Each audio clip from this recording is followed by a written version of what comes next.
Geda gedi geda oh.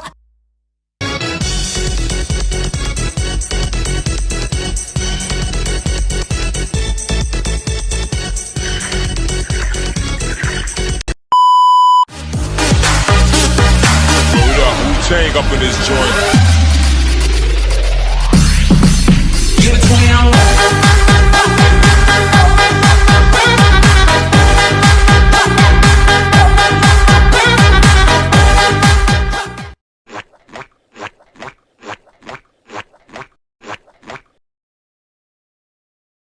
Hai teman-teman, hari ini kita akan membahas tentang Kerajaan Mataram kuno. Siapa yang tahu pendiri Kerajaan Mataram kuno? Aku tahu. Pendiri Kerajaan Mataram kuno adalah Sanjaya yang mendirikan dinasti Shailendra. Namun, ada juga yang menyebutkan bahwa Mataram kuno didirikan oleh Wangsa Sanjaya dan kemudian dilanjutkan oleh Wangsa Shailendra. Benar sekali Siva, dan pusat kerajaan Mataram kuno diperkirakan berada di sekitar Jawa Tengah, tepatnya di daerah Yogyakarta dan sekitarnya. Masa kejayaan Mataram kuno terjadi pada abad ke-8 hingga ke-10 Masehi di bawah pemerintahan Raja Balitung. Wow, luar biasa. Apa yang membuat Mataram kuno begitu terkenal? Salah satu faktornya adalah sistem pemerintahan yang terstruktur dan kehidupan sosial yang harmonis. Mataram kuno juga dikenal karena kemajuan budayanya, terutama dalam bidang arsitektur dan agama Buddha serta Hindu. Betul? Dan kehidupan sosial masyarakat Mataram kuno sangat dipengaruhi oleh sistem kasta yang berasal dari agama Hindu. Namun, pertanian dan perdagangan juga berkembang pesat. Mataram kuno juga meninggalkan banyak peninggalan sejarah yang sangat bersejarah, seperti Candi Borobudur dan Candi Prambanan. Candi Borobudur adalah salah satu situs warisan dunia UNESCO dan merupakan salah satu contoh arsitektur Buddha terbesar di dunia.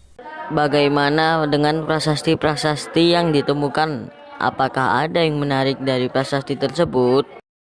Ada banyak sekali prasasti yang ditemukan dari zaman Mataram kuno, seperti prasasti Canggal dan prasasti Kayumungan.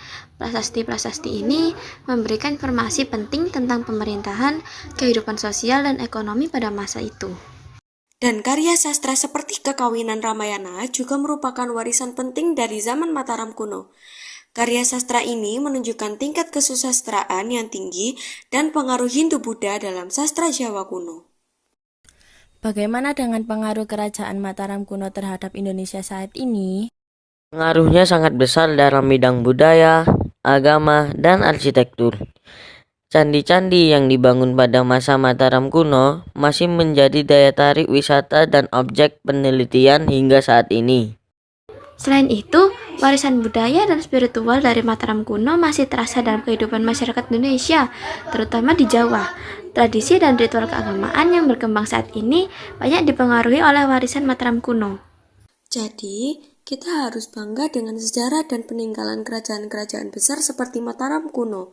Mereka telah mewariskan banyak hal yang berharga bagi kita hingga saat ini.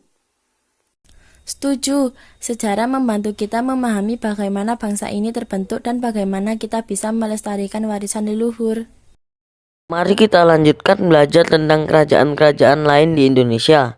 Ada banyak hal menarik yang bisa kita pelajari.